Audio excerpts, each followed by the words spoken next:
It's time for Robot Recap with your hosts, Cosmotron and Flembot. Brought to you by U238 Enriched Uranium Tonic. Keep that healthy glow. And now it's time for the show.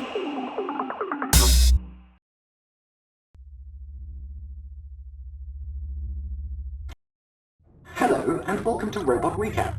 Today we will be looking at conspiracy theories with regards to human space travel. Let's start at the beginning. In the year 1969, the humans launched a rocket named Apollo 11 at the moon. Really? What was the payload? Was it a nuke? Tell me it was a nuke. No, it's always explosions with you, isn't it?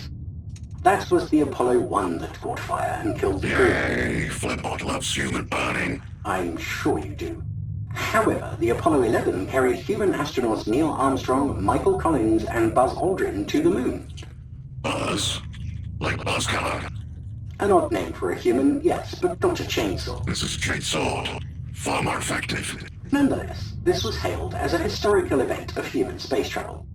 The mission was by all accounts a success, granting Neil Armstrong the moniker of the first man to set foot on the moon. Flembot has stronger arms than his human Neil. Human names are not a description of their physical attributes. Oh, Flembot still has strong arms though. Can I get back to the story, please? Whatever. Many humans believed that the so-called moon landing was fake. Self-professed experts analyzing the footage sparked many a conspiracy which all led to the hypothesis that the moon landing had been filmed on a soundstage supervised by the renowned human movie director Stanley Kubrick. However, it is apparent from our research that filming a fake moon landing would have been more expensive than simply shooting a tin can of the moon and hoping for the best. The event was also witnessed and observed by every major nation on the planet in real time, including the enemies of the nation called America, who are making their own competing attempts to do the same. Many humans would indulge in conspiracy theories, especially those who felt intellectually inferior to their peers, allowing them a full sense of superiority over actual scientists who had dedicated large portions of their lives to their chosen field of expertise, using the accumulated knowledge of all previous human discovery. Human insecurities were pointless. Flembot has no insecurities. Flembot had a firewall update. Did you also update your speech processor? You're very chatty today. Flembot has no idea what you're talking about. Yuck, for goodness sakes. You know what that stuff does to my senses. You and your drinks. Yeah, have one. They're good. Ow! What the hell did you do that for? You got me right in the optics, you mindless psychopath. LLE.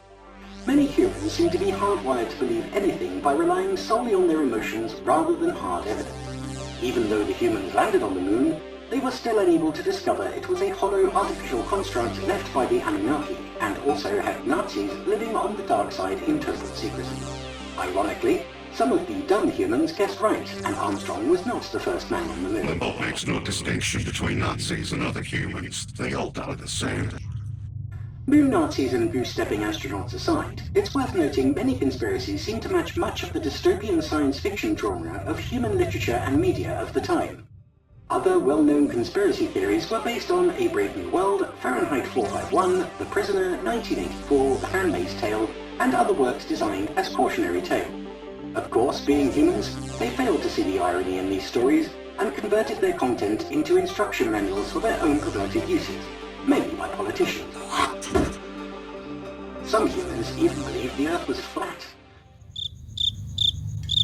Flembot sees an elliptical spheroid. How did they not see this from the moon landing? You have no idea how easily persuaded they could be. In the later stages of space exploration, wealthy capitalist oligarchs would obsess about traveling to Mars in phallus-shaped rockets for the purposes of colonization, failing to realize that if you can colonize Mars and terraform it, you could save your own planet instead of polluting and stripping it of resources to get to a barren, uninhabitable rock with no breathable atmosphere approximately 34 million miles away. Flembot is still processing their incredible stupidity. It's no wonder they went extinct like the panda bear. Actually, we still have those. While the humans destroyed themselves and every other living creature, the one species they kept alive was a life form dedicated to going extinct at all costs. My assumption has always been that humans identify with the panda. Flembot is intrigued by this panda creature. That's for another episode later, where we will look at more conspiracy theories. But for now, we have to bring this episode to a close. Oh, you should look up the small pandas going down the slides. It is most entertaining. Flembot enjoys watching these non-fat creatures.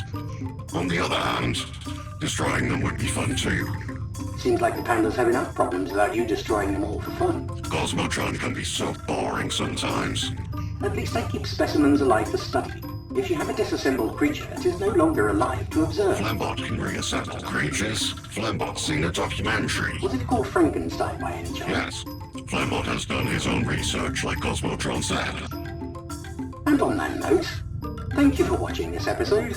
Our studies confirm that liking the video and subscribing to this channel was a popular activity in your time. Until next time, humanoids.